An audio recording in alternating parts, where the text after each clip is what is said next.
আসসালামু আলাইকুম ওরহমাতুল্লাহি ওবারাকাতু।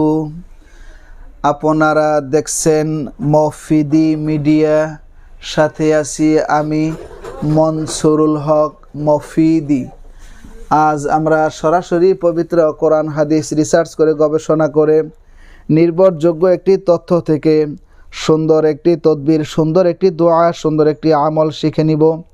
সেটি হচ্ছে এই সহজ আমলটি যদি আপনি শিখেন এবং এই সহজ আমলটি যদি আপনি করেন, আপনার মনের মধ্যে যে কোনো ধরনের আশা যদি থাকে, আপনার যে কোনো উদ্দেশ্য যদি থাকে, যে কোনো বিষয়কে হাসিল করার জন্য যদি আপনার প্রয়োজন হয়, ইনশাআল্লাহ এই আমলটি করলে যে কোনো বিষয় আপনার খুব সহজেই হাসিল হয়ে যাবে। ঠিক আছে?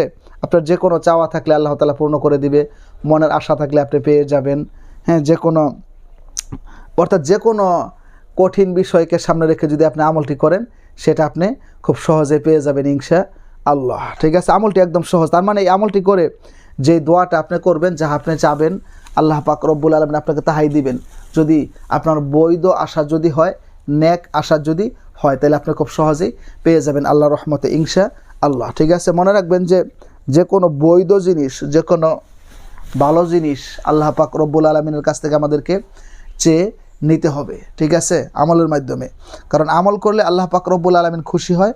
খুশি হইলে বান্দা যদি চায়, তো বান্দাকে আল্লাহ পাক রব্বুল আলামিন সেটা খুব সহজেই দিয়ে দেয়। সুবহানাল্লাহ। ঠিক আছে? তো আসুন, এটা কিভাবে করতে হবে সেটি এখন আপনাদেরকে আমি বুঝিয়ে বলে দিচ্ছি। সেটি হচ্ছে, আপনারা যে কোনো একটা নির্দিষ্ট জায়গায় বা যে কোনো একটা নির্জন জায়গায় সুন্দর করে অজু করে পবিত্র হবেন। পবিত্র হয়ে আপনি প্রথমেই 2 রাকাত সলাতুল হাজত, 2 রাকাত নফল নামাজ আপনি আদায় করবেন। ঠিক আছে? আমি নামাজের কথা এই জন্য বললাম, কারণ বান্দা যখন নামাজে দাঁড়ায়, বান্দা যখন সলাত আদায় করে, তখন আল্লাহ এবং বান্দার মাঝখানে কোনো হিজাব, কোনো পার্টিশন, কোনো পর্দা থাকে না। ঠিক আছে? তো একদম কাছাকাছি হয়ে যায়। তো নামাজ 2 রাকাত সলাতুল হাজত, 2 রাকাত নফল নামাজ আদায় করে সেখানে বসে কোনো কথা না বলে আপনি মনে মনে কয়েকবার ইস্তিগফার পাঠ করেন বেজোর সংখ্যায়। আস্তাগফিরুল্লাহ রাব্বি মিন কুল্লি যামবি ওয়া আতুবু ইলাইহি লা হাওলা ওয়ালা কুওয়াতা ইল্লা বিল্লাহিল আলিয়্যিল আযীম। কিংবা এটাও পাঠ করতে পারেন, আস্তাগফিরুল্লাহাল্লাযী লা ইলাহা ইল্লা হুয়াল হাইয়ুল কাইয়্যুম ওয়া আতুবু ইলাইহি। এটা কিংবা এতটুকু যদি পাঠ করেন, আস্তাগফিরুল্লাহ আস্তাগফিরুল্লাহ আস্তাগফিরুল্লাহ, তারপরেও কিন্তু চলবে। পাঠ করার পরে এরপরে আপনি বেজর সংখ্যায় কয়েকবার দরুদ শরীফ পাঠ করেন।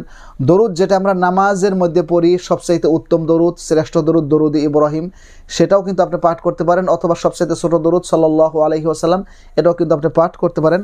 পাঠ করার পরে এই যে ছোট্ট একটা দোয়া, এই দোয়াটিকে আপনারা 1000 বার করে পাঠ করতে হবে। 1000 বার করে পাঠ করতে হবে।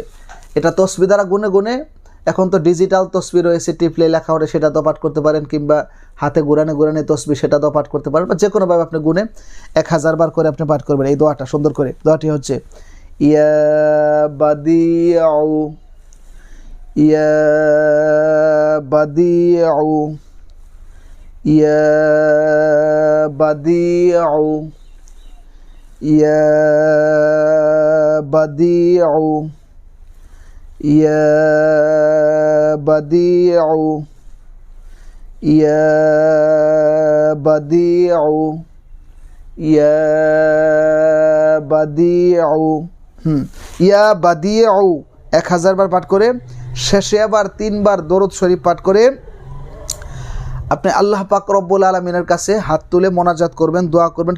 কিংবা আপনার মনের মধ্যে যে আশা রয়েছে, যে হাজত রয়েছে, যেটা আপনি চান, যেটা আপনি আল্লাহ তাআলার কাছ থেকে পেতে চান, তো এরকম যত বিষয় রয়েছে সব কিছু আপনি আল্লাহ তাআলাকে হাজির নাজির রেখে, আল্লাহ তাআলার প্রতি পূর্ণ বিশ্বাস এবং আস্থা রেখে আপনি আল্লাহ তাআলার কাছে চাবেন। আমলটি আপনি কয়েকদিন করেন, আল্লাহর রহমতে ইনশাআল্লাহ আপনি খুব সহজেই পেয়ে যাবেন। এবং এটা আরেকটা পদ্ধতিতে আপনি করতে পারেন, সেটা হচ্ছে আপনি যে কোনো সময় হাঁটতে বা চলতে ফিরতে আপনি তসবিহ দ্বারা গুনে গুনে ইয়া বাদিউ ইয়া বাদিউ, আপনি এখন 100 বার পড়লেন, পরবর্তীতে 100 বার পড়লেন, এইভাবে গুনে গুনে, বা এখন 500 বার পড়লেন, পরবর্তীতে 500 বার পড়লেন, 1000 বার আগে আপনি কী করবেন? পাঠ করবেন। এটা পাঠ করে তো এটা যখন পাঠ করা হয়ে যাবে তারপর আপনি যে কোনো এক সময় আপনার 2 রাকাত নফল নামাজ পড়ে দরুদ শরীফ পড়া আপনি আল্লাহ তাআলার কাছে সেটা বক্সে দিয়ে সেই বাদিয়াও আমলের উসিলা করে আল্লাহ তাআলার কাছে যদি আপনি চান সেটাও হয়ে যাবে। ঠিক আছে? তো অনেকেই একবার হয়তো 1000 বার পড়তে পারবেন না, আপনি আজকে 500 বার পড়েন, কালকে 500 বার পাঠ করেন, সেটা পরে নামাজ পড়ে এটা বক্সে দিয়ে আপনি দোয়া করেন, ইনশাল্লাহ আল্লাহর রহমতে আপনি পেয়ে যাবেন। ঠিক আছে? তো আল্লাহ তাআলার কাছে বান্দা যদি আসলে বৈধভাবে আল্লাহ তাআলাকে সন্তুষ্টি রেখে রাজি রেখে যদি চাইতে পারে, আল্লাহ তাআলা বান্দাকে দিতে কখনো কৃপণতা করেন না। কারণ আল্লাহ তাআলার কাছে বান্দা যত বেশি চায় আল্লাহ তাআলা বান্দার প্রতি তত বেশি খুশি হয়ে যায়। সুবহানাল্লাহ। দুনিয়ার মানুষের স্বভাব হচ্ছে, আজকে আমি আপনার কাছে একটা জিনিস চাইছি, কালকে দিলেন, আগামীকালকে চাইছি দিলেন, পরশু দিলেন, তরশু যদি আবার চাই আপনি আমার থেকে মুখ ঘুরিয়ে নেবেন, মন বেজার করবেন যে এত চাই কেন। কিন্তু আল্লাহ পাক রব্বুল আলামিন এবং বান্দার ক্ষেত্রে এরকম নয়। বান্দা আল্লাহ পাক রব্বুল আলামিনের কাছে যত বেশি চাবে আল্লাহ পাক রব্বুল আলামিন সেই বান্দার প্রতি তত বেশি খুশি হয়ে যায়। সুবহানাল্লাহ। আল্লাহ তাআলার কাছে বান্দা যদি চায়, বান্দাকে তো আল্লাহ তাআলা দেওয়ার জন্য প্রস্তুত, ইনশাল্লাহ। আল্লাহ তাআলার তো ভান্ডারের মধ্যে খাজানার কোনো অভাব নাই, সেটা আল্লাহ তাআলা দিয়েই দিবে। এবং যতবার চাবে ততবার তার আমলনামার মধ্যে নেকি হবে, সওয়াব হবে, এবং তত বেশি আল্লাহ তাআলা সেই বান্দার প্রতি খুশি হয়ে যায়। সুবহানাল্লাহ। ঠিক আছে? তো সেই জন্য আমরা দুনিয়ার কারোর কাছে না চেয়ে আল্লাহ পাক রব্বুল আলামিনের কাছে চাইব, তিনি দেওয়ার মালিক, আমলের মাধ্যমে চাবো। ঠিক আছে?